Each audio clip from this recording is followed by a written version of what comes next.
내가 돈 관리해 줄 테니까 월급 통장이랑 카드 내놔. 프리랜서가 돈을 제대로 모으겠어? 신혼여행에서 돌아온 첫날이었습니다. 신발도 채 벗기 전에 거실 소파에 떡하니 앉아 기다리고 있던 시어머니가 손을 쫙 내밀었습니다. 혼전 임신으로 배가 부른 며느리한테요. 남편을 돌아봤지만 그 사람은 고개를 숙인 채 딱 한마디 건넬 뿐이었죠. 엄마가 널 위해서 그러는 거야. 맡겨. 저는 그 순간 웃으며 고개를 끄덕이고 통장과 카드를 두 손으로 공손하게 건넸습니다. 시어머니 얼굴에 만족스러운 미소가 활짝 번졌죠.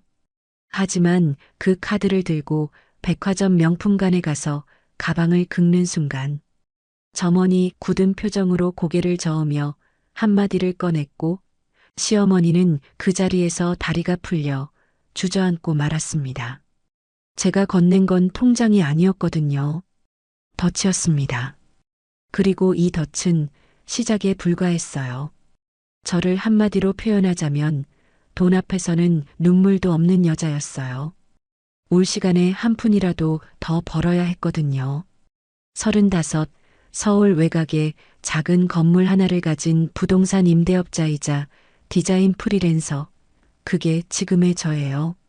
거창하게 들릴 수도 있겠지만 이 자리까지 오는데 제 20대 전부를 갈아 넣었다고 해도 과언이 아닙니다.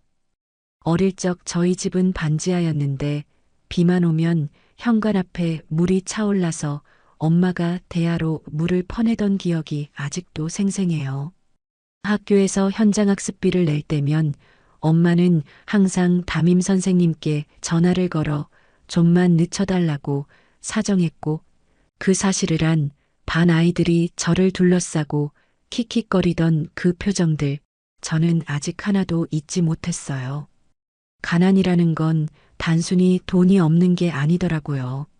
사람의 자존심을 바닥에 내려놓게 만들고 고개를 들 수 없게 만드는 무게추 같은 거였죠. 그래서 다짐했어요. 내 아이에게만큼은 내가 겪은 이런 수치를 절대 물려주지 않겠다고요. 아이는커녕 연애 한 번 못 해본 20살의 저였지만 언젠가 내 아이를 금수저로 만들어주겠다는 그 다짐이 제 인생의 전부였습니다. 새벽 4시에 일어나 편의점 알바를 뛰고 오전에는 학교 수업을 듣고 오후에는 카페에서 디자인 외주 작업을 했어요. 밤에는 재테크 책을 펴놓고 눈이 감길 때까지 밑줄을 그었는데 졸음이 쏟아지면 손등을 꼬집어가며 한 페이지라도 더 넘겼죠. 친구들이 카페에서 브런치를 먹고 여행 사진을 올릴 때 저는 편의점 삼각김밥으로 끼니를 때우며 가계부에 오늘 아낀 금액을 적었습니다. 주변에서는 너 그렇게 살면 뭐가 남냐, 그렇게 짠순이처럼 굴면 시집도 못 간다 하고 놀렸지만 그 비웃음이 오히려 저한테는 연료가 됐어요. 26에 처음으로 작은 오피스텔을 한 채 샀어요. 대출이 무서웠지만 이를 악물고 계약서에 도장을 찍던 그 순간 벌벌 떨리던 손이 아직도 기억나요.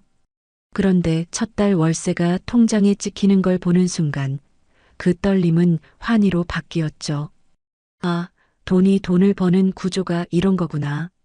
그때부터 저는 더 미쳐버린 거예요.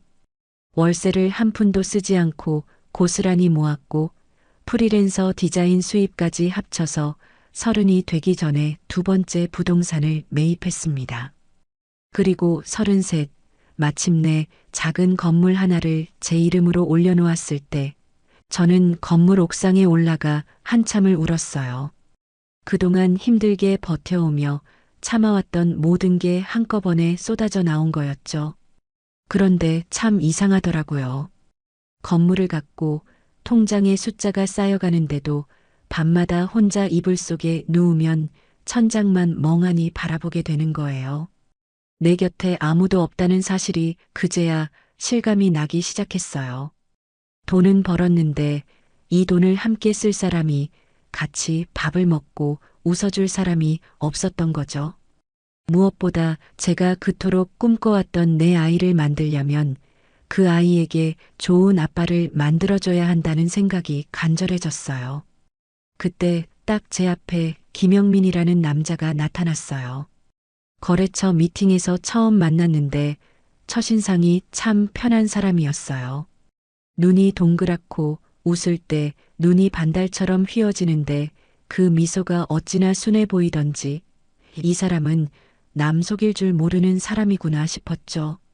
제가 커피를 쏟았을 때 호들갑 떨지 않고 조용히 자기 손수건을 내밀던 모습, 식당에서 직원한테 항상 고맙다고 인사하던 모습, 사소한 것들이 쌓여서 저를 무장해제시킨 거예요.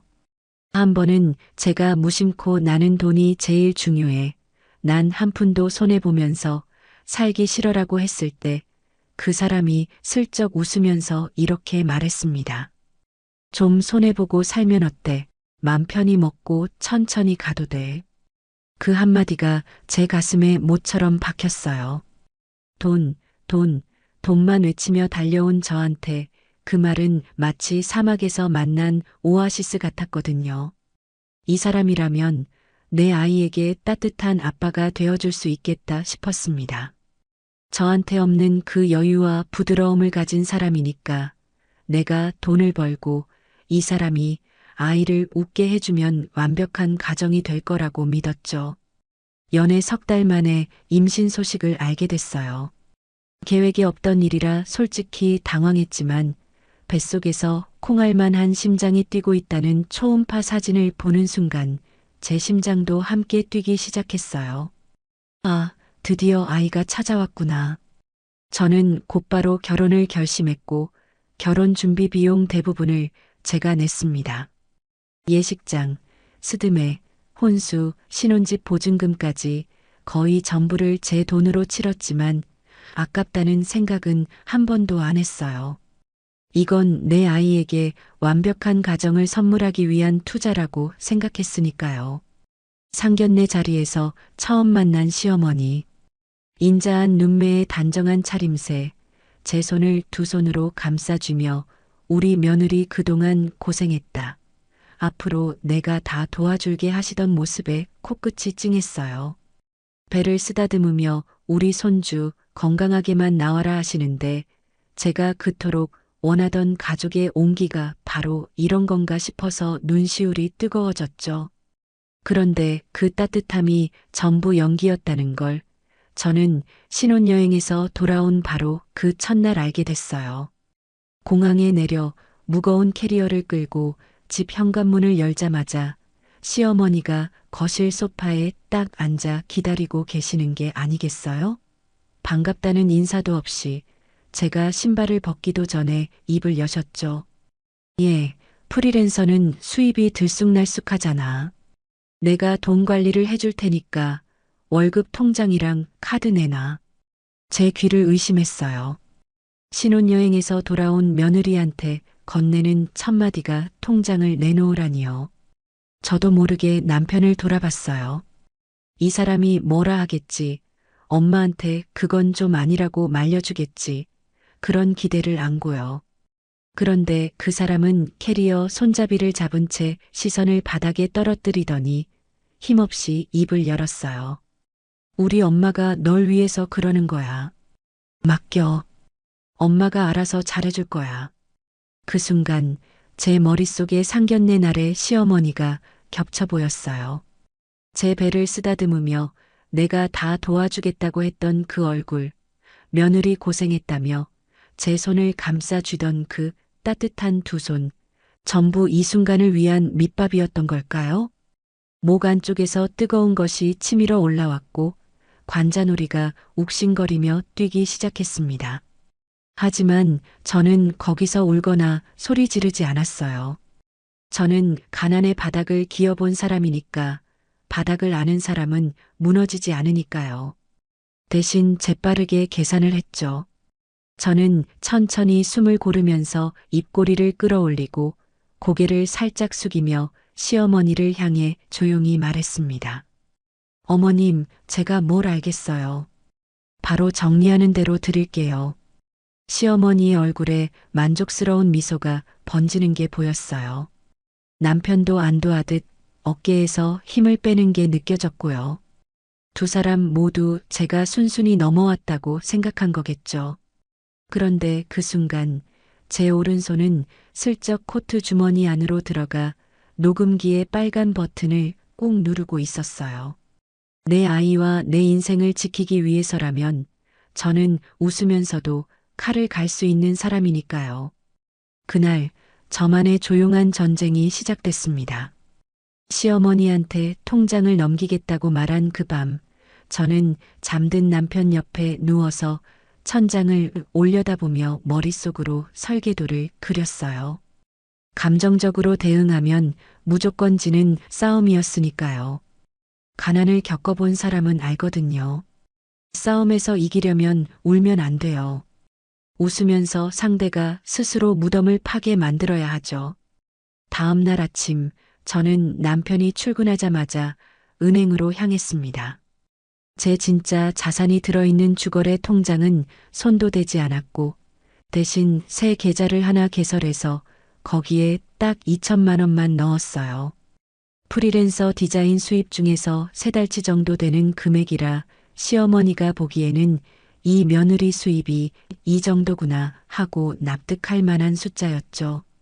그리고 그 통장에 연결된 체크카드를 발급받으면서 카드사 앱에 접속해 2가지를 설정했어요.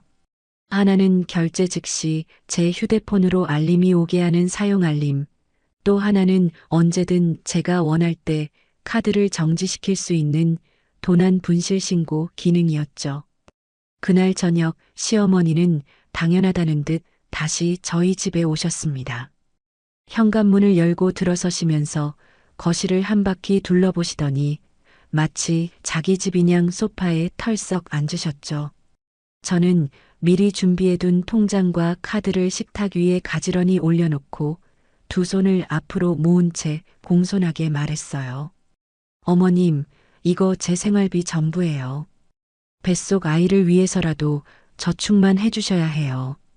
시어머니가 통장을 집어들어 잔액을 확인하시는데 만족스러운 기색이 얼굴 전체에 번지더라고요. 입꼬리가 실룩 올라가면서 고개를 끄덕이시는 모습을 보는 순간 저는 확신했어요. 이 사람은 처음부터 제 돈이 목적이었구나. 며느리가 아니라 현금 인출기를 드린 거였구나 하고 말이죠. 그래, 내가 알아서 잘 불려줄 테니까 걱정 마. 시어머니가 통장과 카드를 자기 핸드백에 쓱 넣으면서 내뱉은 그 한마디를 제 옷 안주머니에 있는 녹음기가 고스란히 담아내고 있었어요. 저는 속으로 고맙습니다. 어머님, 지금 본인 입으로 증거를 만들어주시는 거예요. 라고 되뇌면서 겉으로는 얌전하게 고개를 숙였죠. 며칠이 지나고 남편의 행동이 달라지기 시작했어요. 퇴근하고 돌아오면 소파에 축 늘어져서 휴대폰만 들여다보던 사람이 어느 날 갑자기 식탁에 A4 용지 뭉치를 탁 내려놓으면서 밝은 목소리로 말했습니다. 자기야, 태어날 아이를 위해서 집을 좀 꾸미자. 내가 인테리어 업체 알아봤어. 저는 서류를 천천히 넘겨봤어요. 거실 확장, 아이방 시공, 붙박이장 교체, 거기에 조명까지 전부 합쳐서 견적이 5천만 원이었는데 제가 이 업계를 얼마나 잘 아는데요. 건물주의자 디자인 프리랜서로 인테리어 시안 작업도 수없이 해왔던 저한테 이 견적서는 허점투성이었습니다. 업체명을 검색하면 아무것도 안 나오는 유령 회사였고 평당 단가는 시세의 2배가 넘었으며 시공 일정은 적혀 있지도 않았거든요. 이 남자가 5천만 원을 빼돌리려는 거구나. 순간 뱃속 아이가 발길질을 하듯 꿈틀거렸고 저는 배를 쓸어내리며 이를 꽉 깨물었습니다. 하지만 여기서 들키면 안 됐어요. 저는 견적서를 식탁 위에 내려놓고 일부러 눈을 동그랗게 뜨면서 감탄하는 척 말했죠. 와, 이렇게까지 알아봐줬어? 고마워. 그런데 이 정도 금액이면 업체에 직접 가서 계약하는 게 낫지 않을까? 내가 운전할게. 같이 가자. 남편의 눈동자가 아주 찰나 흔들렸어요. 보통 사람이라면 알아차리기 힘든 미세한 떨림이었지만 저는 그 순간을 놓치지 않았죠. 그래도 그는 어색한 웃음을 지으면서 고개를 끄덕였어요. 거절하면 수상해 보인다는 걸 자기도 알았던 거예요. 다음 날 오후 저는 남편을 조수석에 태우고 차를 출발시켰어요. 내비게이션에 찍어둔 목적지는 남편이 알려준 인테리어 업체 주소가 아니었어요. 전날 밤 남편이 잠든 사이 그의 휴대폰 메신저를 확인했거든요. 코인 투자 실패로 생긴 빚 독촉 메시지가 수십 개 쌓여 있었고 그중 가장 위협적인 메시지를 보낸 곳이 서울 외곽의 한 불법 대부업체였어요. 저는 그 주소를 내비게이션에 조용히 저장해뒀죠. 차 안에서 남편은 콧노래를 흥얼거리며 창밖을 보고 있었어요. 5천만 원이 곧 손에 들어올 거라는 기대에 부풀어 있는 게 옆에서 봐도 티가 났죠. 저는 핸들을 잡은 손에 힘을 주면서 조수석의 남편 얼굴을 힐끔 살폈습니다. 눈이 반달처럼 휘어지던 그 순한 미소가 이제는 제 돈을 노리는 사기꾼의 가면으로 보이더라고요. 차가 낯선 골목으로 접어들자 남편의 콧노래가 뚝 멎었어요. 창밖 풍경이 점점 으슥해지고 간판도 없는 건물들이 늘어서기 시작하니 몸을 일으켜 세우면서 두리번거리기 시작했죠. 야, 여기 어디야? 업체가 이쪽이야? 저는 대답 대신 차를 한 건물 앞에 세웠어요. 허름한 철문에 손으로 갈겨 쓴 듯한 간판이 붙어 있는 누가 봐도 대부업체인 그 건물 앞에요. 남편의 얼굴에서 혈기가 쫙 빠져나가는 게 실시간으로 보였습니다. 입술이 파르르 떨리고 이마에 송골송골 땀방울이 맺히기 시작했죠.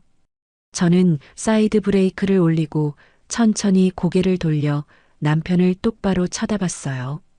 한마디도 하지 않았어요. 그저 눈으로만 나 다 알고 있어라는 신호를 보냈죠. 남편의 입이 벌어졌다 닫혔다를 반복했는데 아무 소리도 나오지 않더라고요. 마치 물 밖으로 건져 올려진 물고기처럼요. 바로 그때 제 휴대폰에 알림이 울렸습니다. 카드사 앱 알림이었는데 화면에 뜬 내용을 보는 순간 저도 모르게 피식 웃음이 새어나왔어요. 시어머니가 백화점 명품관에서 300만 원짜리 가방을 긁은 거였어요. 제가 건넨 그 체크카드로요. 저축만 해주겠다던 그 입으로 제가 생활비라고 했던 돈을 명품 쇼핑에 쓴 거죠. 저는 곧바로 카드사 앱을 열어 도난 분실 신고 버튼을 눌렀습니다. 카드가 즉시 정지되면서 백화점 보안 시스템에 도난 카드 사용 알림이 자동으로 전달됐고 저는 동시에 112에 전화를 걸어 분실 신고된 제 카드를 타인이 무단으로 사용하고 있다고 접수했어요. 남편이 새하얀 얼굴로 옆에서 제 통화 내용을 듣고 있었는데 저는 전화를 끊고 나서 시동을 다시 걸며 담담하게 말했어요. 당신 어머니가 지금 백화점에서 내 카드로 명품 지르고 계시네. 경찰이 먼저 도착할지 보안팀이 먼저 도착할지 나도 궁금하네. 남편이 뭐라 소리를 질렀지만 저는 듣지 않았어요. 차를 유턴시켜 백화점 방향으로 핸들을 꺾으면서 백미러 속에 점점 작아지는 대부업체 간판을 봤죠. 제가 짜놓은 두 개의 덫이 동시에 작동하기 시작한 거예요. 하나는 코인 빚을 숨긴 남편의 사기 행각을 눈앞에서 들이민 것. 또 하나는 며느리 돈으로 명품 쇼핑한 시어머니를 현행범으로 만든 것.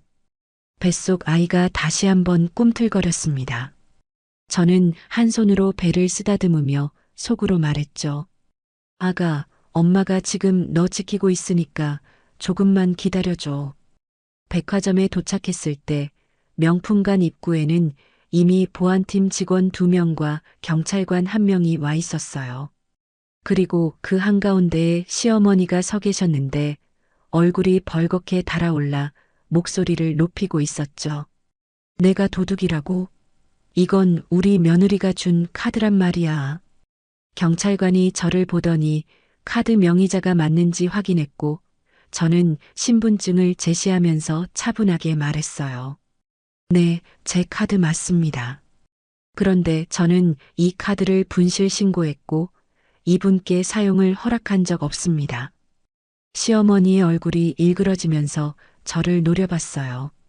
그 눈빛에 담긴 도끼가 피부에 와닿을 만큼 강렬했지만 저는 눈 하나 깜짝하지 않았습니다. 옆에 서 있던 남편이 제 팔을 잡아 끌면서 낮은 목소리로 읍소했죠. 야, 제발 이러지 마. 우리 엄마잖아. 네 시어머니라고. 저는 그 손을 조용히 뿌리치면서 남편의 눈을 들여다봤어요. 한때 저한테 안식처였던 그 눈이 지금은 제 돈을 탐내는 공범의 눈으로 보였습니다. 저는 돌아서면서 마지막으로 한마디를 남겼어요. 니네 엄마이기 전에 내 돈을 훔친 사람이야. 경찰관이 시어머니를 경찰서로 안내하기 시작했고 남편은 그 뒤를 허둥지둥 쫓아갔어요. 저는 그 뒷모습을 한참 동안 지켜봤습니다. 다리에 힘이 풀려서 차 문에 등을 기댔는데 뱃속 아이가 또 한 번 발을 찼어요. 마치 엄마 잘하고 있다고 응원이라도 해주는 것처럼요. 주차장에 찬 공기를 깊이 들이마시고 내쉬면서 저는 휴대폰을 꺼내 변호사에게 전화를 걸었어요. 변호사님, 준비해뒀던 거 전부 진행해 주세요. 이제 진짜 시작이었죠. 경찰서에 도착하니 이미 시어머니와 남편이 조사실 앞 복도 의자에 나란히 앉아 있었습니다. 시어머니는 두 팔을 꼭 끌어안은 채 다리를 떨고 계셨고 남편은 고개를 숙인 채 양손으로 얼굴을 감싸고 있었죠. 제가 복도 끝에 모습을 드러내자 두 사람의 시선이 동시에 저한테 꽂혔습니다. 그 눈빛이 참 묘했어요. 분노와 원망, 그리고 제발 봐달라는 애원이 한꺼번에 섞여 있었거든요. 시어머니가 먼저 자리에서 벌떡 일어나시더니 복도를 성큼성큼 걸어와 제 앞에 딱 서셨어요. 그리고는 손가락으로 제 배를 가리키면서 쉰 목소리로 내뱉었죠. 임신도 한 애가 이게 무슨 짓이니? 네가 사람이야? 시어머니를 경찰서에 끌고 오는 며느리가 세상 어디에 있어? 그 손가락이 제 배 바로 앞까지 와 있었는데 저는 한 발도 물러서지 않았어요. 대신 시어머니의 손끝을 가만히 내려다보면서 이 사람은 너무도 뻔뻔한 사람이라는 것을 다시 한번 되새겼죠. 남편도 뒤따라오더니 시어머니 옆에 서서 제 어깨를 잡으려 했어요. 저는 한 걸음 옆으로 비켜서면서 그 손을 피했고 남편의 손이 허공을 잡는 걸 보면서도 표정 하나 바꾸지 않았습니다. 자기야, 제발 정신 차려. 엄마가 얼마나 놀라셨겠어. 가족끼리 이렇게까지 할 필요 있어? 가족이라는 단어가 제 귀에 들어오는 순간 목 안쪽에서 뜨거운 것이 치밀어 올랐지만 저는 꿀꺽 삼켰어요. 그때 조사실 문이 열리고 담당 경찰관이 저희 셋을 안으로 안내했습니다. 차가운 형광등 아래 철제 책상 하나와 의자 4개가 놓여 있었고 한쪽 벽에는 CCTV가 빨간 불을 깜빡이고 있었죠. 시어머니와 남편이 한쪽에 나란히 앉았고 저는 맞은편에 홀로 앉았어요. 그 구도가 마치 재판정 같더라고요. 사실상 재판이 맞았습니다. 제가 준비해온 증거로 이 자리에서 모든 걸 끝낼 생각이었으니까요.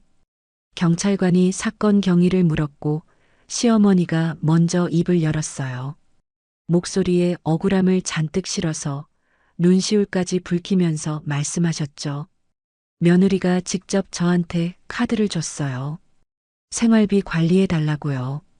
그래서 제가 필요한 물건을 산 건데 그게 왜 도둑질이에요? 저는 이 집안을 위해서 한 건데. 경찰관이 저를 돌아보며 사실이냐고 물었어요. 저는 천천히 고개를 끄덕이면서 가방 안에서 휴대폰을 꺼냈어요. 화면을 켜고 녹음 파일 하나를 선택한 뒤 조사실 한가운데 있는 철제 책상 위에 톡 올려놓았죠. 네, 카드를 드린 건 맞아요. 다만 어머님께서 그 카드로 뭘 하시겠다고 약속하셨는지 직접 들어보시겠어요? 재생 버튼을 누르자 조사실 안에 시어머니의 목소리가 또렷하게 울려 퍼졌어요. 어머님, 이거 제 생활비 전부예요. 뱃속 아이를 위해서라도 저축만 해주셔야 해요. 그래, 내가 알아서 잘 불려줄 테니까 걱정 마. 저축만 해주겠다는 약속, 그리고 그 약속을 본인 입으로 확인하는 시어머니의 선명한 음성이 차가운 조사실 공기를 가르며 퍼져나갔습니다. 시어머니의 얼굴이 순간 굳어버렸는데 마치 움직이던 시계가 뚝 멈춘 것 같았어요. 눈동자만 좌우로 빠르게 흔들리고 있었죠. 저축해주겠다고 하시고 300만 원짜리 명품 가방을 사셨어요. 이건 명백한 횡령이고 제가 카드를 드렸다는 사실이 오히려 위임받은 재산을 사적으로 유용했다는 증거가 돼요. 제가 차분하게 말을 이어가는 동안 남편의 얼굴이 점점 일그러지기 시작했습니다. 이마에 핏줄이 돋아나면서 의자 팔걸이를 두 손으로 꽉 쥐더니 갑자기 벌떡 일어나 책상을 양손 바닥으로 내리쳤죠. 쾅 하는 소리에 조사실 안 공기가 찢어지는 것 같았어요. 야, 애 할머니를 전과자로 만들 셈이야? 네 뱃속에 있는 애한테 할머니가 전과자라고 말할 거냐고. 그 고함이 조사실 벽에 부딪혀 울렸는데 저는 눈 하나 깜짝하지 않았어요. 오히려 등을 의자에 기대고 두 손을 무릎 위에 가지런히 올려놓으며 남편의 벌개진 얼굴을 천천히 올려다갔죠. 예전에는 저 사람이 화를 내면 제가 먼저 사과했었어요. 분위기를 깨기 싫어서 가정의 평화를 위해서라는 핑계로 항상 제가 한 발 물러섰거든요. 그런데 이제는 아니었어요. 이 사람의 고함이 저한테 더 이상 공포가 아니라 증거로 들렸으니까요. 바로 그 순간 조사실 문이 열리면서 단정한 정장 차림의 남자가 서류 가방을 들고 안으로 들어왔습니다. 제 변호사였죠. 변호사가 경찰관에게 정중히 인사한 뒤 서류 가방에서 투명 파일 하나를 꺼내 시어머니와 남편 앞에 탁 내려놓았어요. 안에는 제 이름으로 된 부동산 임대 사업자 등록증, 건물 등기부등본, 그리고 지난 3년간의 임대 수익 내역서가 고스란히 들어 있었죠. 시어머니가 떨리는 손으로 서류를 한 장 한 장 넘기기 시작했는데 넘길 때마다 눈이 점점 커지더라고요. 남편도 시어머니 어깨 너머로 서류를 들여다보다가 그 자리에 털썩 주저앉았습니다. 저는 자리에서 천천히 일어나 두 사람을 내려다보며 입을 열었어요. 내 진짜 수입은 이 건물이야. 니네한테 준 그 통장은 껌값이었어. 푼돈 탐내다 진짜 황금알 낳는 거위 배를 갈랐네. 축하해. 시어머니의 입이 벌어진 채 다물어지지 않았어요. 서류를 쥔 손이 사시나무처럼 떨리더니 갑자기 두 눈이 뒤집히면서 의자 뒤로 고꾸라지려 했죠. 남편이 황급히 시어머니를 붙잡았지만 이미 시어머니의 의식은 반쯤 날아간 상태였어요. 경찰관이 급하게 물을 가져오고 조사실 안이 한바탕 아수라장이 됐죠. 남편이 시어머니를 부축하면서 동시에 저한테 매달리기 시작했어요. 두 팔을 뻗어 제 손을 잡으려 했는데 그 얼굴에 눈물까지 고여 있더라고요. 자기야, 내가 잘못했어. 제발 다시 생각해봐. 나 없으면 애한테 아빠가 없잖아. 한때 저한테 좀 손해보고 살면 어때라고 말하던 그 입으로 이제는 아이를 방패 삼아 애원하고 있었습니다. 그 모습이 처량하면서도 역겹더라고요. 저는 그 손을 뿌리치며 한 발 뒤로 물러나서 무릎 꿇은 남편을 위해서 내려다보며 말했죠. 아빠 역할을 하고 싶었으면 와이프 등을 치지 말았어야지. 그 말을 끝으로 저는 돌아섰어요. 변호사가 문을 열어주었고 저는 조사실을 나와 복도를 걸었습니다. 뒤에서 남편이 제 이름을 부르는 소리가 들렸지만 발걸음을 멈추지 않았어요. 경찰서를 나와 주차장에 서니 찬바람이 볼을 스쳤어요. 흐린 하늘 사이로 햇빛 한 줄기가 비쳐드는데 그 빛이 제 볼록한 배 위에 내려앉았죠. 뱃속 아이가 그 온기를 느꼈는지 또 한 번 발을 차줬어요. 저는 두 손으로 배를 감싸 안으면서 속으로 되뇌었어요. 아가, 엄마가 이겼어. 이제 아무도 우리를 못 건드려. 변호사가 옆에 다가와 조용히 물었어요. 이혼소장, 오늘 바로 접수할까요? 저는 고개를 돌려 변호사를 보면서 한치의 망설임도 없이 대답했어요. 네, 지금 바로요. 차에 올라타 법원으로 향하는 길, 백미러 속에 경찰서 건물이 점점 작아졌고 법원 앞에 도착해서 변호사와 나란히 계단을 올라가는데 임신한 몸이 무거워서 한 계단 한 계단이 버거웠지만 멈추지 않았어요. 접수 창구에서 이혼 소장을 제출하고 접수 도장이 찍히는 그 소리를 듣는 순간 제 가슴 안에서 단단하게 매듭져 있던 무언가가 스르르 풀리는 기분이었죠. 법원을 나서면서 저는 휴대폰을 꺼내 시어머니가 상견례 날 쓰다듬어 주셨던 제 배를 찍은 사진을 열었어요. 그때는 이게 가족의 시작이라고 믿었는데 결국 사기의 시작이었던 거예요. 저는 그 사진을 길게 눌러 삭제하고 빈 화면 위에 뱃속 아이의 초음파 사진을 배경화면으로 새로 설정했죠. 이제 이 아이의 세상에는 엄마를 이용하려는 사람은 한 명도 남겨두지 않을 거예요. 저는 그렇게 결혼 생활에 마침표를 찍고 아이와 둘만의 새로운 첫 페이지를 펼쳤어요. 소송이라는 게 생각보다 길고 지독한 싸움이었습니다. 법원을 오갈 때마다 배는 점점 불러왔고 변호사와 통화할 때면 뱃속 아이가 유난히 세게 발길질을 해댔어요. 마치 엄마 빨리 끝내고 나한테 집중해라고 재촉하는 것 같았죠. 남편 쪽에서는 끝까지 발악했습니다. 법정에서 아내가 먼저 가정을 파탄냈다. 재산을 숨기고 나를 속였다며 온갖 억지를 부렸죠. 제 변호사가 사채빈 내역서와 가짜 인테리어 견적서, 그리고 대부업체 차용증까지 증거로 줄줄이 제출하니 남편의 얼굴이 법정 조명 아래에서 회색빛으로 변하더라고요. 시어머니도 며느리가 자발적으로 카드를 줬으니 사기가 아니다라고 주장했지만 제가 녹음해둔 파일이 법정에 울려 퍼지는 순간 판사의 눈빛이 싸늘하게 변하는 게 저한테까지 느껴졌습니다.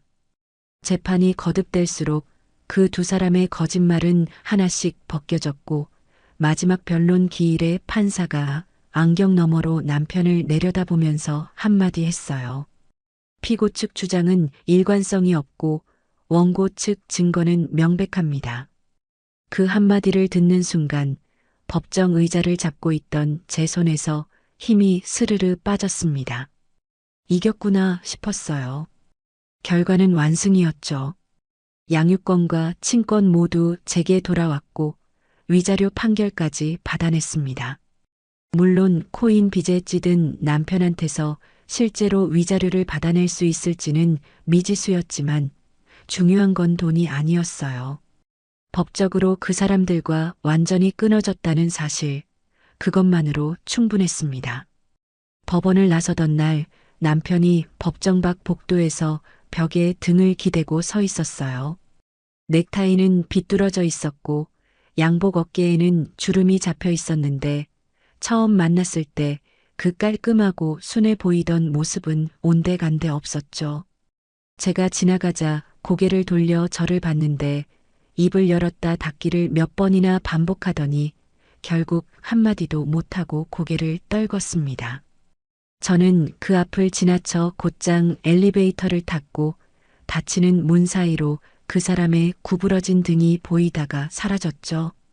한때 제 안식처라고 믿었던 사람의 마지막 모습이 법원 복도에 홀로 서 있는 쓸쓸한 뒷모습이라니 참 우습더라고요.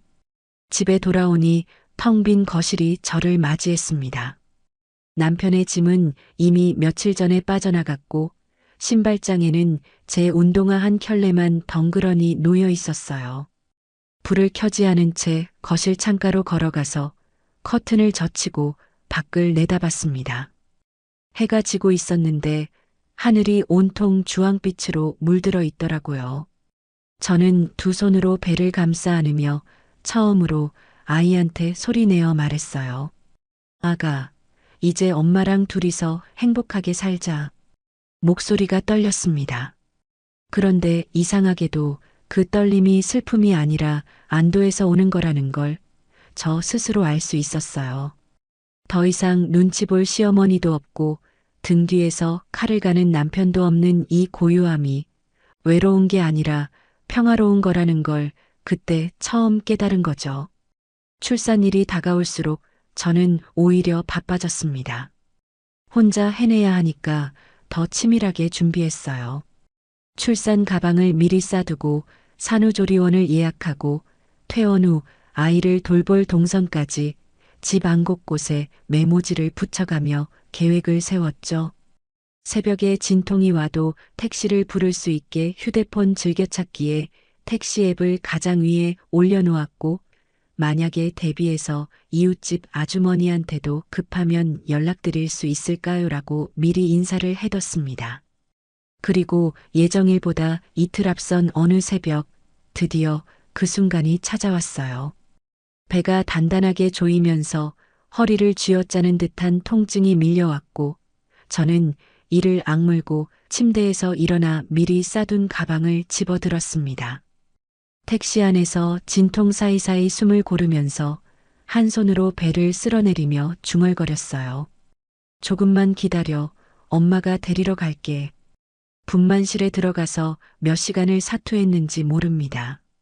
세상이 하얘질 만큼 아팠지만 이 고통의 끝에 내 아이가 있다는 생각 하나로 버텼어요. 그리고 마침내 작고 뜨거운 울음소리가 분만실을 가득 채운 순간 저는 제 인생에서 단 한 번도 느껴보지 못한 감정에 휩싸였습니다. 간호사가 피투성이인 채로 울어대는 아이를 제 가슴 위에 올려놓았을 때 그 작은 몸에서 전해지는 체온이 심장까지 파고들었어요. 아이의 쪼글쪼글한 얼굴을 내려다보는데 눈물이 멈추지 않았고 저는 젖은 눈으로 웃으면서 아이의 이마에 입술을 가져다 댔습니다. 시우야, 엄마야. 만나서 반가워. 제가 세상에 태어나서 가장 행복했던 순간이 바로 그 순간이었습니다. 산후조리원에서 보낸 2주가 제 인생에서 가장 평온한 시간이었어요.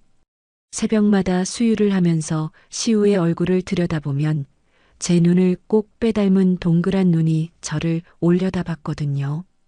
그 눈을 마주칠 때마다 가슴 안쪽이 뜨거워지면서 이 아이를 위해서라면 뭐든 할 수 있겠다는 힘이 솟아올랐습니다. 퇴원 후 저는 시우를 돌보면서 사업에 다시 뛰어들었어요. 아이가 낮잠을 자는 틈틈이 노트북을 펴고 임대 관리를 했고 디자인 외주 작업도 새벽 시간을 쪼개서 소화했죠. 한 손에는 젖병, 한 손에는 마우스를 들고 살았다고 하면 좀 과장 같겠지만 진짜로 그랬습니다. 아이가 보채면 업어서 달래가면서 키보드를 두드렸고 기저귀를 갈다가 거래처 전화가 오면 한 손으로 기저귀 테이프를 붙이면서 통화를 받았어요. 미칠 것 같은 날도 있었지만 잠든 시우의 얼굴을 보면 그 피로가 눈 녹듯 사라지더라고요. 그렇게 악착같이 매달린 결과 사업은 눈에 띄게 성장했습니다. 기존 건물의 공실률을 낮추고 프리랜서 디자인 작업 단가도 올렸어요.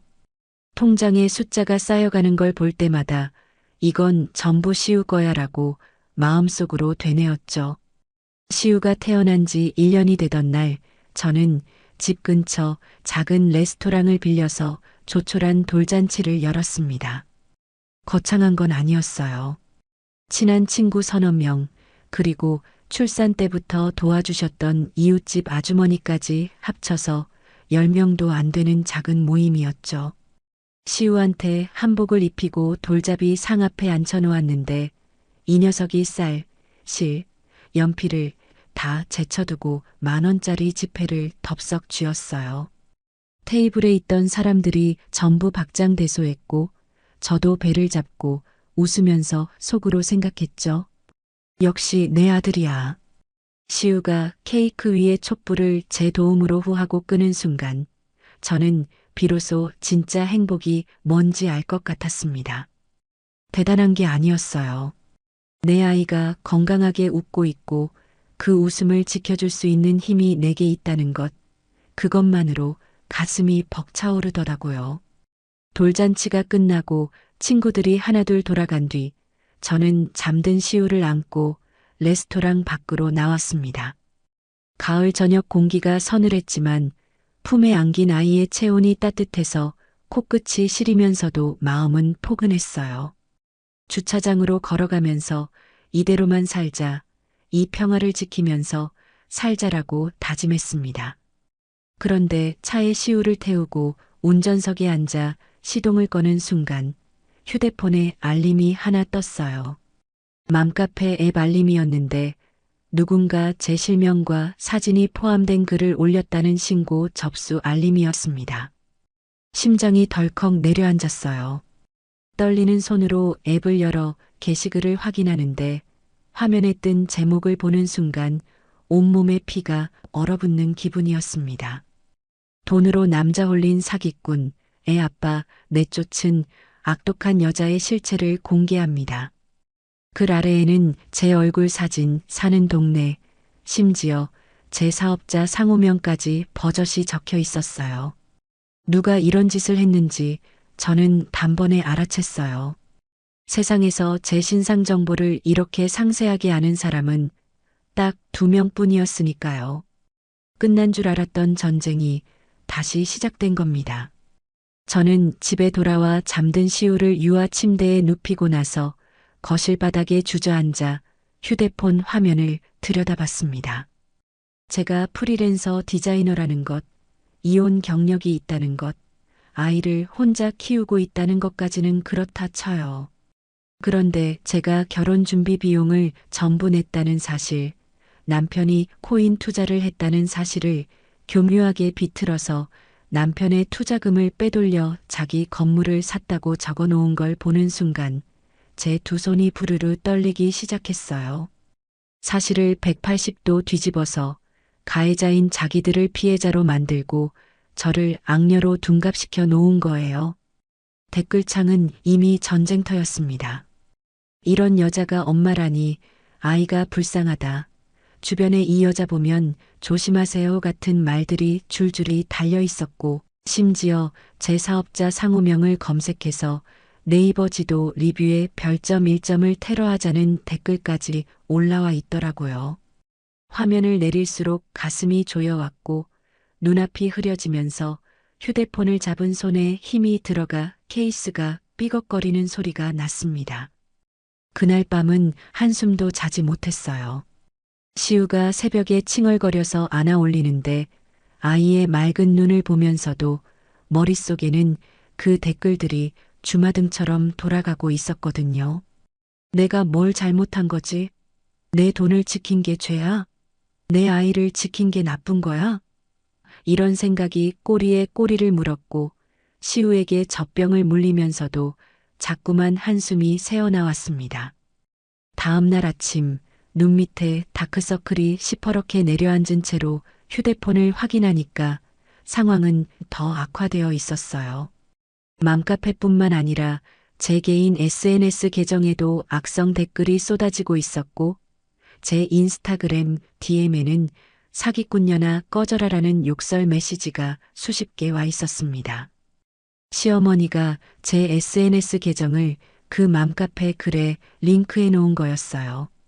저를 추적하기 쉽게 친절하게도 동선까지 깔아준 거죠. 그리고 그 여파는 곧바로 현실로 튀어나왔습니다. 이틀 후 거래처에서 전화가 왔어요.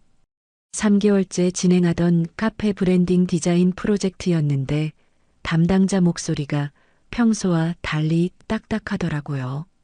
저희가 내부적으로 검토한 결과 이번 프로젝트는 다른 업체에 맡기기로 했습니다. 이유를 물으니까 잠깐 침묵하다가 조심스럽게 말했어요. 인터넷에 올라온 글 때문에 저희 쪽 임원분들이 우려를 표하셔서요. 죄송합니다. 전화를 끊고 나서 한참 동안 휴대폰을 쥔 채 멍하니 서 있었습니다. 3개월 동안 밤을 새워가며 시안을 수정하고 시우를 재운 뒤 새벽까지 작업했던 그 프로젝트가 인터넷에 떠도는 거짓 글 하나 때문에 날아간 거예요. 억울함을 넘어서 무력감이 온몸을 짓누르는 기분이었습니다. 그런데 이건 시작에 불과했어요. 일주일 사이에 계약 취소 연락이 3건이나 더 들어왔고 신규 문의는 뚝 끊겼습니다. 제 이름을 검색하면 그 맘카페 글이 최상단에 떠버리니 어떤 클라이언트가 저한테 일을 맡기겠어요. 피땀 흘려 쌓아 올린 프리랜서로서의 신용과 평판이 근거 없는 글 하나에 무너져 내리고 있었습니다. 그쯤 되니까 시어머니의 공격 패턴이 보이기 시작했어요. 일주일에 2~3번씩 새로운 글이 올라왔는데 맘카페를 돌아가면서 같은 내용을 복사해 붙여넣기 하고 있었거든요. 한 곳에서 삭제 요청을 넣으면 다른 곳에 또 올리고 제가 신고하면 계정을 바꿔서 또 올리고 마치 두더지 게임처럼 잡아도 끝이 없었습니다. 이 사람이 이렇게까지 집요한 사람이었나 싶어서 소름이 돋았어요.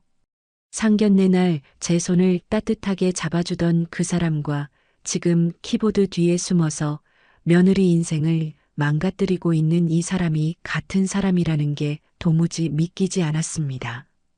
그런데 전 남편은 한술 더 뜨더라고요. 어느 날 국세청에서 연락이 왔습니다. 제 임대 사업에 대해 탈세 의혹으로 민원이 접수되었으니 관련 서류를 제출하라는 내용이었어요. 처음에는 뭔 소린가 싶었는데 조사관과 통화를 해보니 누군가가 세무서에 이 사업자가 임대 수입을 축소 신고하고 현금을 빼돌리고 있다는 내용으로 반복적으로 민원을 넣고 있다는 거예요. 누군지 물어볼 필요도 없었습니다. 법정에서 제 사업자 등록증을 받던 사람, 제 임대 수입 규모를 알게 된 사람, 세상에 딱 한 명이었으니까요. 전 남편이 자기가 법정에서 본 정보를 가지고 세무서를 괴롭혀서 저를 간접적으로 공격하고 있었던 겁니다. 세무조사가 시작되면서 제 일상은 완전히 무너졌어요. 아이를 어린이집에 맡기고 세무서에 불려가서 서류를 제출하고 돌아와서 아이를 데리고 오고 밤에는 세무사와 통화하면서 소명 자료를 준비했습니다. 물론 저는 탈세를 한 적이 없었기 때문에 조사 결과는 무혐의가 나올 게 분명했지만 문제는 조사 자체가 주는 스트레스였어요. 한 번 끝나면 또 새로운 민원이 접수되고 또 소명하고 또 서류 내고 이 과정이 반복되면서 저를 서서히 갉아먹었죠. 한 번은 세무서에서 나오는 길에 시우를 데리러 어린이집에 갔는데 선생님이 조심스럽게 말씀하시더라고요. 어머님, 요즘 시우가 자꾸 혼자 구석에 앉아 있으려고 해요. 집에서 혹시 무슨 일 있으세요? 그 말을 듣는 순간 가슴이 칼로 도려내는 것처럼 아팠습니다. 제가 매일같이 지쳐서 돌아오고 전화 통화하면서 한숨을 쉬고 밤마다 노트북 앞에서 얼굴을 찡그리고 있으니 그걸 다 느끼는 거였어요. 고작 돌 지난 아이가요. 어린이집 복도에서 시우를 안아 올렸는데 아이가 제 목을 꼭 끌어안으면서 옹알이로 뭔가를 말하더라고요. 무슨 뜻인지는 모르겠지만 그 작은 손이 제 목덜미를 잡는 힘이 어찌나 간절하던지 저는 복도 한가운데에서 아이를 안은 채 한참을 서 있었습니다. 집에 돌아와서 시우를 재우고 거실 소파에 앉아 천장을 올려다봤어요. 몸도 마음도 바닥까지 떨어진 기분이었습니다. 그런데 그때 휴대폰에 또 알림이 울렸어요. 맘카페에 새로운 글이 올라왔다는 알림이었는데 이번에는 제목이 더 자극적이었습니다. 이 여자 전 남편 증언, 결혼 기간 내내 경제적 학대를 당했습니다라는 제목이었고 글 안에는 마치 전 남편이 직접 쓴 것처럼 꾸며놓은 긴 사연이 올라와 있었어요. 물론 처음부터 끝까지 거짓이었지만 댓글에는 불쌍하다. 이 남자분 힘내세요라는 동정 여론이 빼곡했습니다. 휴대폰을 내려놓으면서 저는 이를 꽉 깨물었어요. 분하고 억울하고 지치고 모든 감정이 한꺼번에 밀려와서 손톱이 손바닥에 파고들 만큼 주먹을 쥐었는데 바로 그 순간 안방에서 시우의 울음소리가 들려왔습니다. 후다닥 달려가서 아이를 안아 올리니 시우가 젖은 눈으로 저를 올려다보면서 방긋 웃었어요. 이가 두 개 나온 작은 입으로 해맑게 웃는 그 얼굴을 보는 순간 제 안에서 무언가가 단단하게 다시 세워지는 게 느껴졌습니다. 그래, 내가 무너지면 이 아이는 누가 지켜? 울고 있을 시간이 없었어요. 당하고만 있을 수도 없었습니다. 가난의 바닥을 기어봤는데 이까짓 어려움은 아무것도 아니라고 되뇌었죠.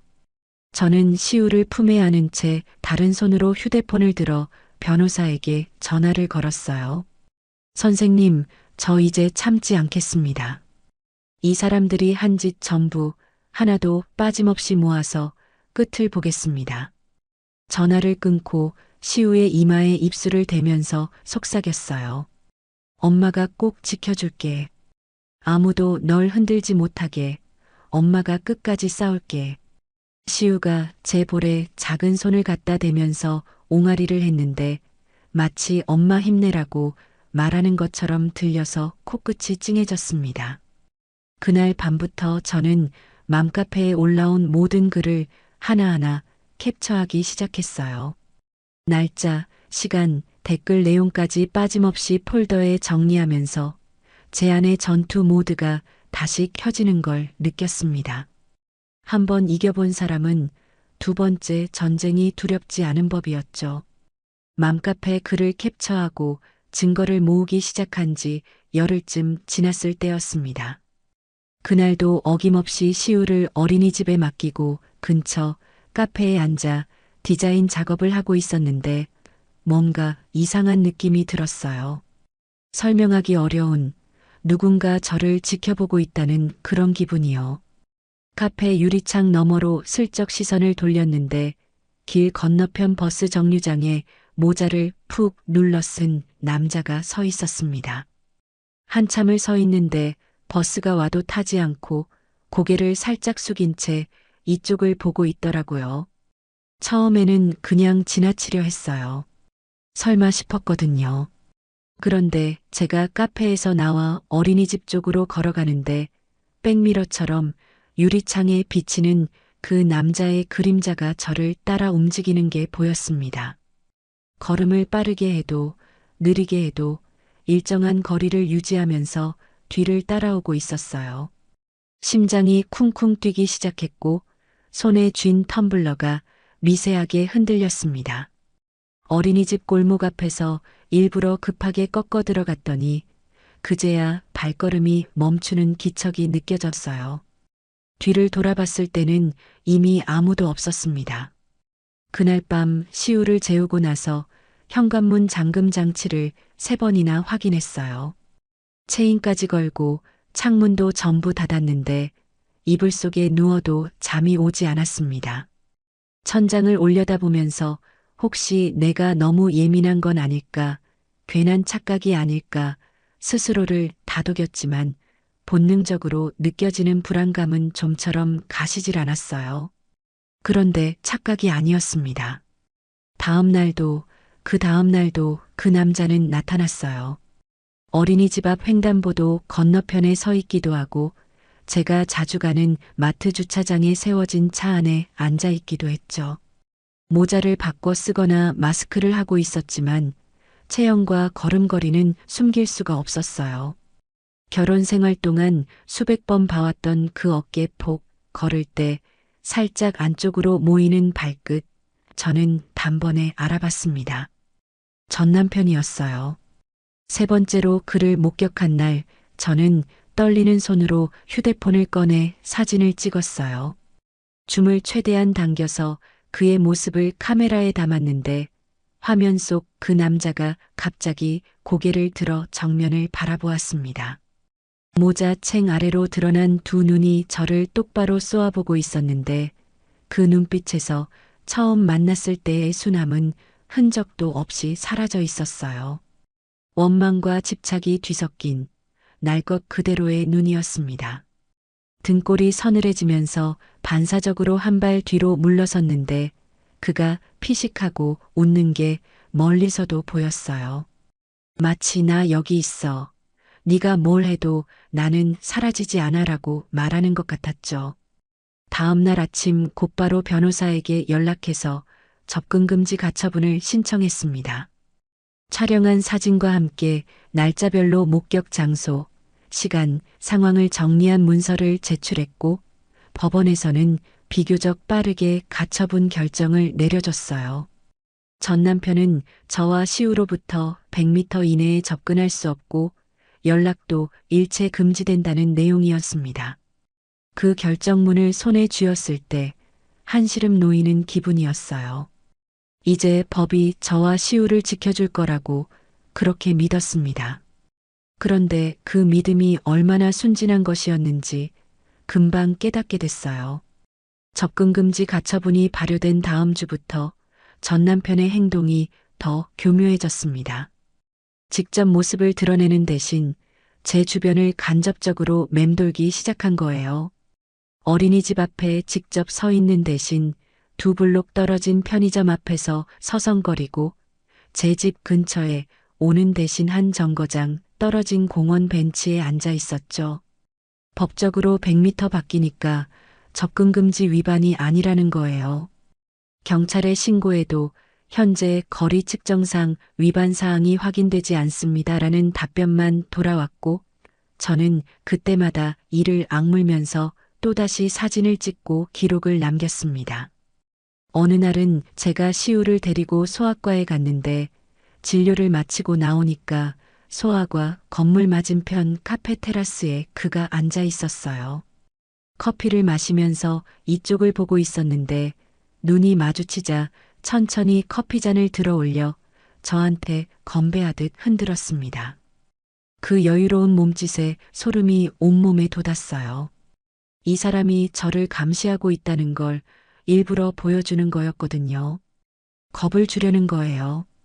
네가 어디에 있든 내가 찾아낼 수 있다는 걸 각인시키려는 거죠. 시우를 카시트에 태우면서 손이 심하게 떨려서 버클을 3번이나 잘못 끼웠습니다. 운전석에 올라타 문을 잠그고 나서야 겨우 숨을 내쉬었는데 백미러 속에 여전히 그 카페 테라스가 보였고 가는 다리를 꼬고 앉아 태연하게 커피를 마시고 있었어요.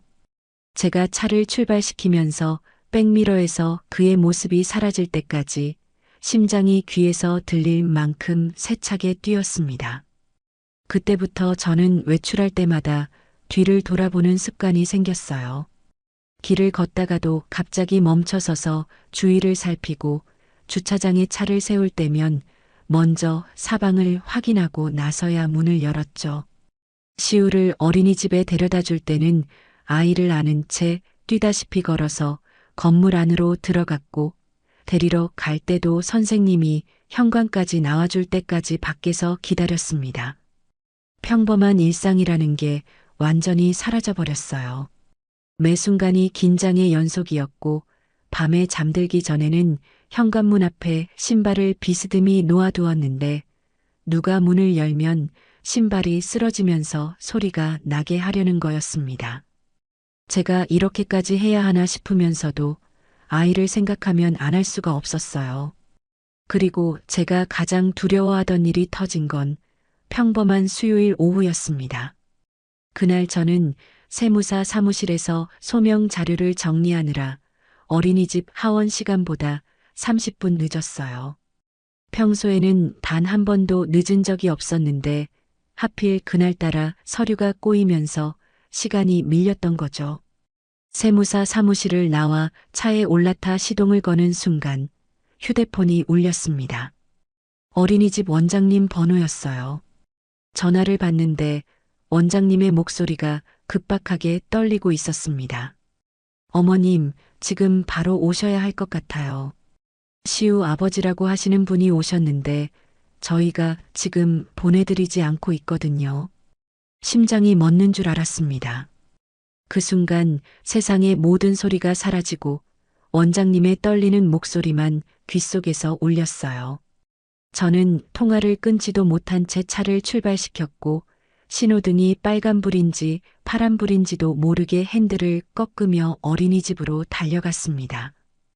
평소 10분 거리를 5분 만에 도착했는데 어린이집 현관 앞에서 벌어지고 있던 광경을 보는 순간 다리에서 힘이 빠지면서 동시에 온몸에 불이 붙는 것 같았어요. 전 남편이 어린이집 현관 앞에 서서 담임 선생님과 실랑이를 벌이고 있었습니다. 선생님이 두 팔을 벌려 문 앞을 막고 서 있었고 그 뒤로 복도에서 아이들의 울음소리가 새어나오고 있었어요. 전 남편은 선생님한테 소리를 지르고 있었는데 그 고함이 주택가 골목에 쩌렁쩌렁 울려 퍼졌습니다. 내 아들이야. 내 아들을 내가 데려가겠다는데 왜 막는 거야? 친부의 권리라고. 선생님의 얼굴은 새하얗게 질려 있었지만 문 앞에서 한 발도 물러서지 않고 있었어요. 그 모습을 보는 순간 저는 떨리는 다리를 억지로 움직여 뛰어갔습니다. 전 남편의 등 뒤에서 제 목소리가 튀어나왔는데 제 목소리인데도 남의 목소리처럼 낮고 갈라져 있었어요. 거기서 뭐 하는 거야? 전 남편이 돌아봤습니다. 저를 보는 순간 그의 얼굴에 당혹감이 스쳤지만 곧 턱을 치켜들면서 한 발 다가왔어요. 내 아들 얼굴 좀 보겠다는 게 그렇게 잘못이야? 네가 아빠를 못 만나게 하는 게 더 나쁜 거 아니야? 저는 아이를 지키는 선생님 앞에 나란히 서면서 주머니 속 휴대폰으로 111을 눌렀습니다. 전 남편의 눈이 제 손 움직임을 따라갔고 전화가 연결되는 신호음이 조용한 골목에 희미하게 울리자 그의 표정이 굳어졌어요. 접근금지 가처분 결정받은 거 알면서 여기 온 거잖아. 이건 스토킹이야. 경찰 오기 전에 사라질 건지 여기서 잡혀갈 건지 골라. 전 남편이 이를 악물면서 저를 노려봤는데 그 눈에 분노와 두려움이 동시에 어리는 게 보였습니다. 멀리서 경찰차 사이렌 소리가 가늘게 들려오기 시작하자 그는 혀를 차면서 뒤로 물러섰어요. 골목을 빠져나가면서 저를 한번 돌아봤는데 그 눈빛이 이건 끝이 아니야라고 말하는 것 같아서 등줄기가 서늘해졌습니다. 경찰이 도착한 뒤 저는 현장 상황을 설명하고 어린이집 CCTV 영상 확보를 요청했어요. 그리고 나서 교실 안으로 들어가 시우를 안아 올렸습니다. 아이는 울지 않고 있었는데 제 옷자락을 두 손으로 꼭 움켜쥐면서 얼굴을 제 가슴에 파묻었어요. 그 작은 손에 들어간 힘이 고스란히 전해지는데 이 아이가 얼마나 무서웠을지 생각하니 가슴 한가운데가 뜨겁게 무너져 내리는 것 같았습니다. 선생님이 다가와서 제 손을 잡으면서 말씀하셨어요. 어머님, 제가 끝까지 안 보내드렸어요. 시우는 안전합니다. 그 한마디에 무릎에 힘이 풀려서 그 자리에 주저앉을 뻔했지만 품에 안긴 시우의 무게가 저를 붙잡아줬습니다. 저는 선생님의 손을 꽉 쥐면서 고개를 숙였어요. 고맙다는 말이 목까지 차올랐는데 입 밖으로 나오기 전에 목이 메어버려서 한참을 그렇게 서 있었습니다.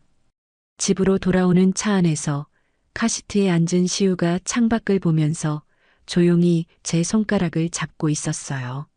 아이의 작은 손가락이 제 검지를 감싸지는 그 힘에서 저는 결심했습니다. 더 이상 선처는 없다고요. 이 사람들이 법의 빈틈을 파고들어 저와 제 아이를 위협하는 한 저도 법의 모든 수단을 동원해서 그들을 완전히 끝내겠다고요. 그날 밤 시우를 재우고 나서 거실 식탁 위에 그동안 모아온 증거 폴더를 전부 펼쳐 놓았습니다. 맘카페 캡처본, 스토킹 사진, 세무서 민원 기록, 어린이집 CCTV 확보 요청서, 선생님의 진술서까지 빼곡하게 쌓인 서류 더미를 내려다보면서 저는 변호사에게 문자를 보냈어요. 선생님, 이번에는 끝을 보겠습니다. 가능한 모든 혐의로 고소장을 준비해 주세요. 보내기 버튼을 누르고 나서 휴대폰을 식탁 위에 내려놓았습니다.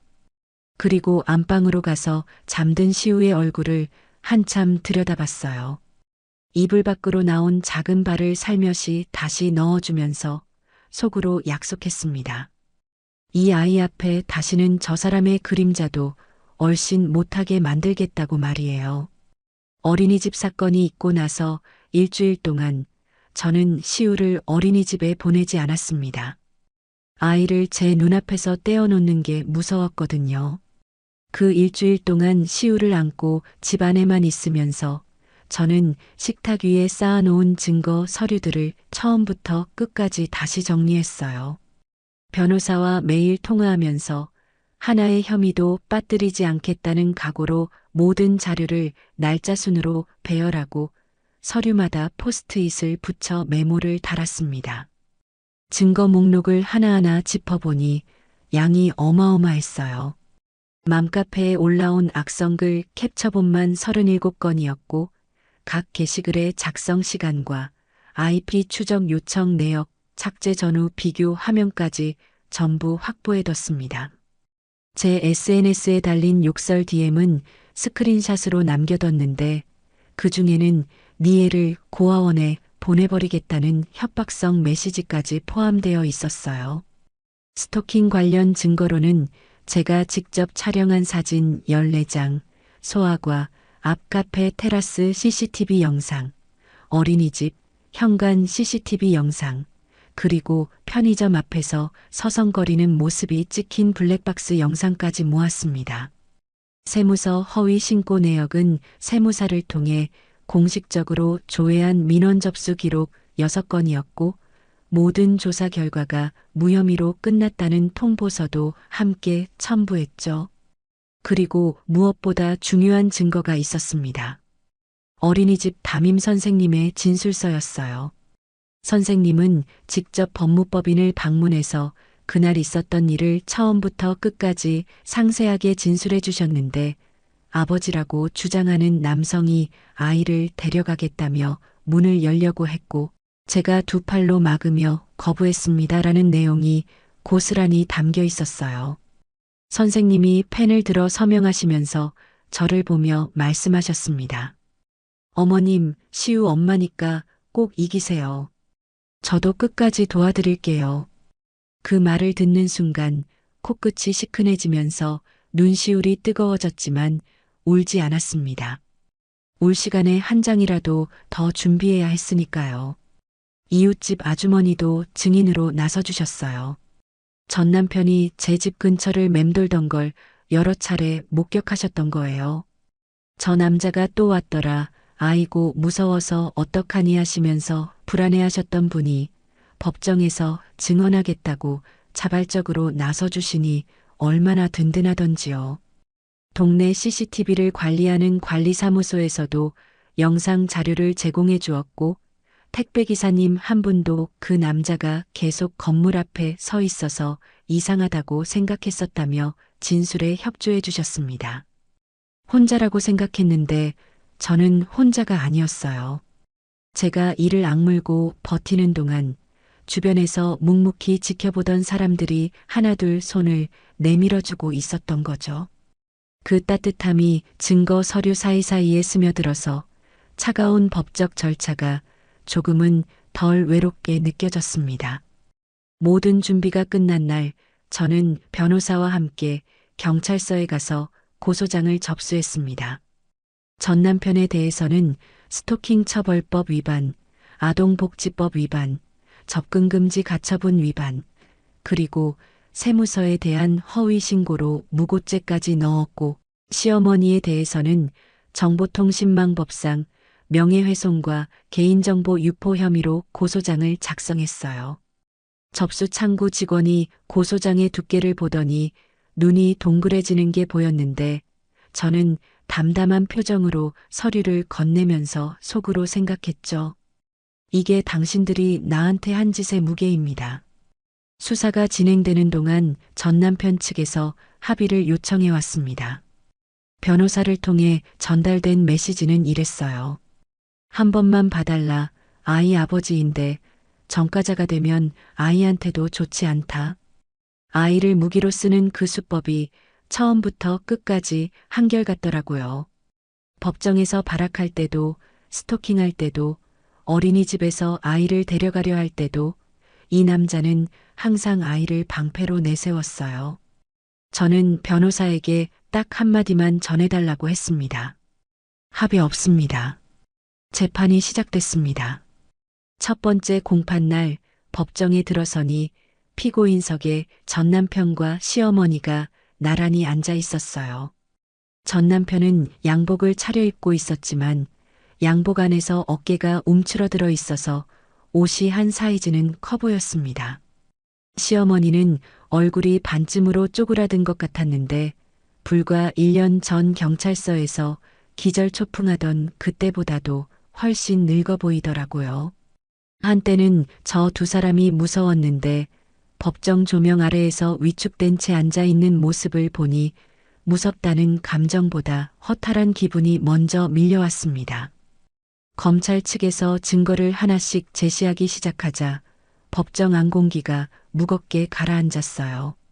맘카페 게시글이 스크린에 띄워지고 스토킹 CCTV 영상이 재생되고 어린이집 현관 앞에서 선생님을 밀치려 하는 전 남편의 모습이 법정 모니터에 그대로 나왔습니다. 방청석에서 작은 탄식이 새어나왔고 판사의 표정이 점점 굳어지는 게 보였어요. 전 남편 측 변호사가 반론을 시도했지만 증거가 너무 촘촘해서 빈틈을 찾지 못하는 게 눈에 보였습니다. 의뢰인은 단지 자녀를 보고 싶었을 뿐입니다라는 변론에 판사가 안경 너머로 전 남편을 내려다보면서 물었어요. 자녀를 보고 싶은 마음이 있었다면 법적 절차를 통해 면접교섭권을 신청하면 되는 것 아닙니까? 접근금지 가처분을 받고도 피해자 주변을 맴돈 것은 어떻게 설명하시겠습니까? 전 남편은 아무 말도 하지 못하다가 결국 고개를 숙여버렸습니다. 옆에 앉은 시어머니가 전 남편의 팔을 잡아당기면서 뭐라 속삭이는 게 보였는데 전 남편이 시어머니의 손을 뿌리치면서 갑자기 목소리를 높였어요. 엄마가 시킨 거야. 맘카페 글도 엄마가 쓴 거고 세무서 신고도 엄마 아이디어였어. 법정이 한순간 술렁였습니다. 시어머니의 얼굴이 새하얗게 변하면서 전 남편을 돌아봤는데 그 눈빛에 경악과 배신감이 동시에 어리는 게 저한테까지 보였어요. 너 진짜 미쳤어? 네가 먼저 하자고 해놓고 지금 나한테 뒤집어 씌우는 거야?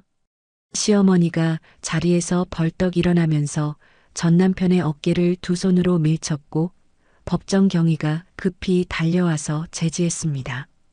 판사가 의사봉을 내리치며 정숙을 명했지만 두 사람은 서로를 향해 고함을 지르며 손가락질을 하고 있었어요. 자기 잘못은 끝까지 인정하지 않고 위기의 순간에 제일 가까운 사람한테 책임을 떠넘기는 모습이 너무나도 그 사람들다웠습니다. 저는 피해자석에 앉아서 그 광경을 지켜봤는데 이상하게 통쾌하다는 감정보다 쓸쓸한 기분이 먼저 들었어요. 한때는 가족이었던 사람들이 법정에서 서로 물어뜯는 모습을 보면서 제가 꿈꿨던 완벽한 가정이라는 게 처음부터 존재하지 않았다는 걸 다시 한번 실감한 거죠. 판결은 명확했습니다. 전 남편은 상습 스토킹, 접근금지 가처분 위반, 아동복지법 위반, 무고죄가 모두 인정되어 징역 2년 6개월의 실형을 선고받고 그 자리에서 법정 구속되었어요. 법정 경위가 다가와 수갑을 채우는 순간 전 남편이 저를 돌아봤습니다. 입술이 파르르 떨리면서 뭔가를 말하려 했지만 저는 시선을 돌렸어요. 더 이상 그 사람의 눈을 볼 이유가 없었으니까요. 시어머니는 상습 명예훼손과 개인정보 유포 �혐의로 벌금 500만 원과 사회봉사 200시간을 선고받았습니다. 판결을 듣는 시어머니의 얼굴은 이미 넋이 나간 상태였는데 아들이 수갑을 찬 채 법정 밖으로 끌려나가는 모습을 멍하니 바라보다간 결국 고개를 떨구고 두 손으로 얼굴을 감쌌어요. 동정은 들지 않았습니다. 제 아이를 위협한 사람에게 줄 동정 같은 건 제게 남아있지 않았거든요. 이어서 진행한 위자료 청구 소송에서도 승소했습니다. 물론 전 남편이 실형을 살고 있는 상황에서 당장 돈을 받아낼 수 있는 건 아니었지만 법적으로 모든 판결을 제 손에 쥐었다는 사실이 중요했어요. 이 사람들이 다시는 제 인생에 발을 들릴 수 없도록 법이라는 벽을 완벽하게 세운 거였습니다. 모든 재판이 끝나고 몇 달이 지난 어느 날 저는 교도소를 찾아갔어요. 변호사도 말렸고 친구들도 왜 굳이 가느냐고 했지만 저는 가야 한다고 생각했습니다. 마지막으로 할 말이 있었거든요. 면회실 유리창 너머로 전 남편이 나타났을 때 저는 숨이 멎는 줄 알았어요. 고작 몇 달 사이에 사람이 이렇게 변할 수 있구나 싶을 만큼 달라져 있었습니다. 볼이 푹 꺼져 있었고 눈 밑에는 그림자가 짙게 내려앉아 있었으며 한때 반달처럼 휘어지던 눈매는 힘없이 축 처져 있었어요. 제소복을 입고 유리창 앞에 앉은 그 모습이 처음 거래처에서 만났을 때 깔끔한 셔츠를 입고 순한 미소를 짓던 사람과 같은 사람이라는 게 믿기지 않았습니다. 전 남편이 먼저 입을 열었어요. 유리창 너머로 들리는 목소리가 갈라져 있었습니다. 시우는 잘 있어? 저는 한동안 대답하지 않고 유리창 너머 그 사람의 눈을 들여다봤습니다. 그 눈에 진심이 있는지 아니면 또 다른 계산이 있는지 확인하고 싶었거든요. 하지만 솔직히 그게 진심이든 아니든 상관없었어요. 이 사람이 시우에게 해준 건 아무것도 없었고 오히려 아이를 위험에 빠뜨린 사람이니까요. 저는 천천히 입을 열었습니다. 시우는 잘 자라고 있어. 건강하고 웃음이 많아. 너 없이도. 전 남편의 눈시울이 붉어지면서 고개를 숙였어요. 어깨가 미세하게 떨리는 게 보였지만 저는 거기서 멈추지 않았습니다. 네 아들 얼굴 보고 싶으면 속죄부터 해라. 그 한마디를 남기고 자리에서 일어섰어요. 뒤에서 유리창을 두드리는 소리가 들렸지만 돌아보지 않았습니다. 면회실 문을 열고 복도를 걸어 나오는데 형광등 불빛이 길게 늘어진 그 복도가 1년 전 경찰서를 나서던 때와 겹쳐 보이더라고요. 그때도 지금도 뒤에서 저를 부르는 소리를 등 뒤에 두고 앞으로 걸어 나왔죠. 차에 올라타 시동을 걸면서 저는 비로소 이 전쟁이 끝났다는 걸 실감했습니다. 1년 넘게 이를 악물고 싸워온 시간이 그 모든 두려움과 분노와 외로움이 오늘 이 교도소 면회실에서 마침표를 찍은 거예요. 백미러 속에 교도소 건물이 점점 작아지고 앞 유리창 너머로 넓은 도로가 펼쳐지는 걸 보면서 저는 핸들을 꽉 쥐고 앞만 보며 달렸습니다. 시우가 기다리는 집을 향해서요. 교도소에서 돌아온 그날 밤 시우를 재우고 나서 거실 소파에 혼자 앉았습니다. 텔레비전도 켜지 않고 음악도 틀지 않고 그냥 고요한 정막 속에 가만히 있었어요. 1년 넘게 전쟁터를 달려온 사람이 갑자기 총소리가 멈춘 벌판에 서 있는 기분이랄까요? 싸울 대상이 사라지니까 오히려 뭘 해야 할지 모르겠더라고요. 손을 무릎 위에 올려놓고 가만히 내려다보는데 그 손이 미세하게 떨리고 있었습니다. 전쟁이 끝났는데도 몸이 아직 전쟁 중인 거였어요. 그때부터였어요. 밤마다 잠이 오지 않기 시작한 게. 눈을 감으면 전 남편이 어린이집 현관 앞에서 소리를 지르던 장면이 떠올랐고, 시어머니가 맘카페에 올린 글의 댓글들이 어둠 속에서 활자처럼 떠다녔습니다. 새벽에 시우가 뒤척이는 소리만 나도 벌떡 일어나 현관문부터 확인했고, 낮에 모르는 번호로 전화가 오면 심장이 쿵 하고 내려앉았어요. 이긴 건 분명한데 이긴 사람의 몸과 마음이 이렇게 망가져 있을 줄은 몰랐습니다. 한 달쯤 그렇게 버티다가 어느 날 아침 거울을 보는데 제 얼굴이 낯설게 느껴졌어요. 광대뼈가 도드라져 보일 만큼 볼살이 빠져 있었고 눈 밑에는 다크서클이 시퍼렇게 내려앉아 있었는데 그 얼굴을 보면서 문득 이런 생각이 들었습니다. 내가 무너지면 시우는 어떡하지? 내가 이 모양이면 이 아이한테 무슨 행복을 줄 수 있지? 그 생각이 저를 심리 상담실 문 앞까지 데려다 줬어요.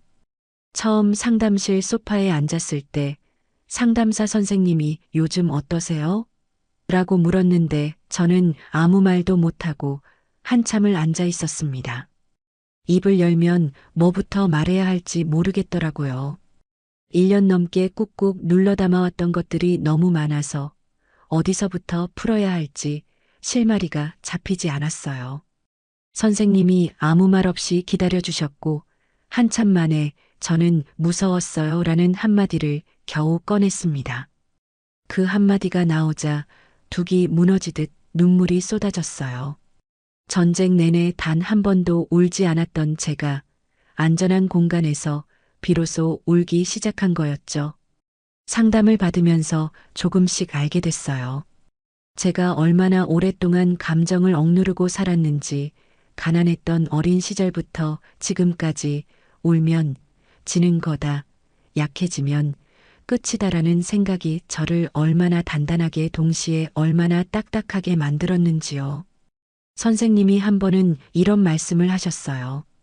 강한 것과 단단한 것은 달라요. 강한 사람은 부러지지 않지만 단단하기만 한 사람은 어느 순간 산산조각이 나거든요. 이제는 좀 유연해져도 괜찮아요. 그 말이 가슴에 깊이 박혔습니다. 저는 평생 돈이라는 갑옷을 입고 계획이라는 칼을 들고 혼자 전장을 누비며 살아왔거든요. 그런데 그 갑옷이 저를 지켜주기도 했지만 동시에 다른 사람의 온기가 들어오는 것까지 막고 있었다는 걸 그제야 깨달은 거예요. 저는 한동안 사업 규모를 줄이고 꼭 필요한 임대 관리만 하면서 시우와 함께하는 시간을 늘렸습니다. 아침에 시우 손을 잡고 어린이집까지 걸어가면서 길가에 핀 꽃을 구경하고 하원 후에는 동네 공원에 가서 시우가 모래놀이를 하는 걸 옆에 앉아 지켜봤어요. 주말에는 시우를 유모차에 태우고 한강공원을 산책했는데 아이가 지나가는 강아지를 보면서 까르르 웃을 때마다 제 안에서 뭔가가 녹아내리는 게 느껴졌습니다. 한 번은 시우가 공원 벤치에서 비둘기를 쫓아가다가 넘어졌는데 울지 않고 혼자 일어나서 무릎에 묻은 흙을 톡톡 털더라고요. 그 모습을 보면서 피식 웃음이 나왔어요. 이 녀석 나를 닮아도 너무 닮았네. 그리고 동시에 생각했죠. 이 아이는 저처럼 이를 악물고 혼자 일어나는 사람이 아니라 넘어져도 웃으면서 일어날 수 있는 사람으로 키워야겠다고요. 제가 못 가졌던 그 여유를 이 아이한테는 꼭 물려주고 싶었습니다. 시우가 3살이 되던 해봄이었어요. 늘 가던 동네 공원에서 시우가 킥보드를 타고 있었는데 내리막길에서 속도가 붙어버린 거예요. 제가 미처 달려가기도 전에 시우가 균형을 잃고 앞으로 쏠리려는 순간 옆에서 산책하던 한 남자가 재빠르게 손을 뻗어 시우의 등을 받쳐줬습니다. 시우가 킥보드 위에서 흔들리다가 겨우 멈춰 섰고 그 남자는 시우 눈높이에 맞춰 쪼그려 앉으면서 조용한 목소리로 말했어요. 괜찮아? 많이 놀랐지? 시우가 눈을 동그랗게 뜨고 올려다보다가 고개를 끄덕이면서 방긋 웃었어요. 저는 숨을 헐떡이며 달려와서 시우를 확인하고 나서야 그 남자를 올려다봤는데 첫눈에 든 생각은 이 사람 참 차분하다였어요. 허둥대거나 호들갑을 떨지 않고 아이를 안심시키는 게 먼저였던 그 태도가 눈에 들어왔거든요. 감사합니다. 정말이요. 제가 고개를 숙이면서 인사하니까 그 사람이 일어서면서 슬쩍 웃었어요. 아이가 씩씩하네요. 울지도 않고. 그 한마디를 끝으로 그는 가던 길을 갔고 저는 시우 손을 잡고 집으로 돌아왔습니다. 별것 아닌 만남이었는데 집에 오는 길에 자꾸 그 사람이 시우 눈높이에 맞춰 앉던 모습이 떠오르더라고요. 며칠 후 같은 공원에서 또 마주쳤어요. 그 사람이 벤치에 앉아 책을 읽고 있었는데 시우가 먼저 알아보고 총총 달려가서 옆에 앉았습니다. 저는 당황해서 시우를 데려오려 했는데 시우가 그 사람의 책을 가리키면서 이거 뭐야? 라고 물었고 그 사람은 책을 내려놓고 시우한테 그림이 있는 페이지를 보여주면서 천천히 설명해 주더라고요. 제가 다가가서 죄송해요. 애가 낯을 안 가려서요라고 말하니까 그 사람이 고개를 저으면서 말했어요. 아니에요. 저도 좋은데요. 그 뒤로 공원에서 자주 마주치게 됐는데 신기한 건 항상 시우가 먼저 그 사람에게 다가갔다는 거예요. 아이의 본능이라는 게 있는 건지 시우는 그 사람 옆에만 가면 유난히 수다쟁이가 됐고 까르르 웃으면서 이것저것 물어보며 졸졸 따라다녔습니다. 저는 경계했어요. 한번 크게 데인 사람은 불을 보면 반사적으로 몸을 움츠리게 되잖아요. 그래서 일정 거리를 유지하면서 조심스럽게 지켜봤는데 그 사람은 조급해하지 않았어요. 제게 연락처를 물어보지도 않았고 먼저 다가오지도 않았으며 그냥 시우가 달려오면 반갑게 맞아주고 제가 데리러 오면 가볍게 인사하는 게 전부였습니다. 어느 날 시우가 공원 놀이터에서 그네를 밀어달라고 그 사람한테 매달렸는데 그가 시우를 그네에 태우고 뒤에서 살살 밀어주면서 더 높이? 더 높이 가볼까?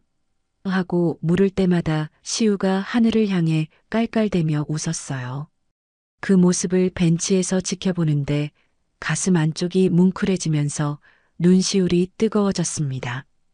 이 아이한테 이런 모습을 만들어주고 싶었는데 내가 혼자서는 해줄 수 없었던 것, 바로 이런 거였구나 싶었어요.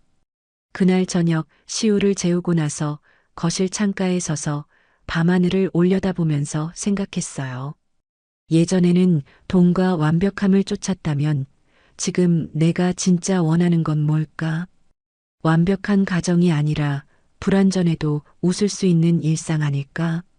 거창한 게 아니라 공원 벤치에 나란히 앉아서 아이가 뛰어노는 걸 함께 바라볼 수 있는 그런 평범한 행복 아닐까? 저는 아주 천천히, 아주 조심스럽게 마음의 문을 열기 시작했습니다. 그로부터 몇 년이 흘렀어요. 시우는 어느새 초등학생이 됐고 저는 다시 사업을 궤도에 올려놓아 예전보다 더 안정적인 수입을 만들어냈습니다. 그리고 제 곁에는 그날 공원에서 시우의 등을 받쳐줬던 그 사람이 함께하고 있었어요. 서두르지 않고 천천히 쌓아 올린 시간 끝에 저는 다시 누군가를 믿을 수 있게 됐고 시우는 세상에서 가장 활짝 웃는 아이로 자라고 있었습니다. 시우의 학교 운동의 날이었어요. 가을 햇살이 운동장에 쏟아지고 있었고 아이들의 함성과 웃음소리가 울타리 밖까지 퍼져나왔습니다. 저는 시우의 손을 잡고 운동장으로 들어섰는데 반대편 손은 제 곁에 선 그 사람이 잡아주고 있었어요.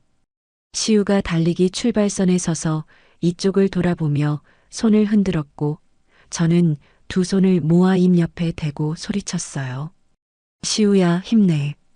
출발 신호가 울리자 시우가 짧은 다리로 있는 힘껏 달려나갔는데 1등은 아니었어요. 세 번째로 결승선을 통과했는데 그런데 이 녀석이 돌아서면서 활짝 웃더라고요. 등수 따위 신경도 안 쓰는 표정으로 그냥 달리는 게 재밌다는 듯이요. 저는 그 웃음을 보면서 가슴이 벅차올라 눈물이 핑 돌았습니다. 내가 이 아이한테 물려주고 싶었던 게 바로 이거였어요.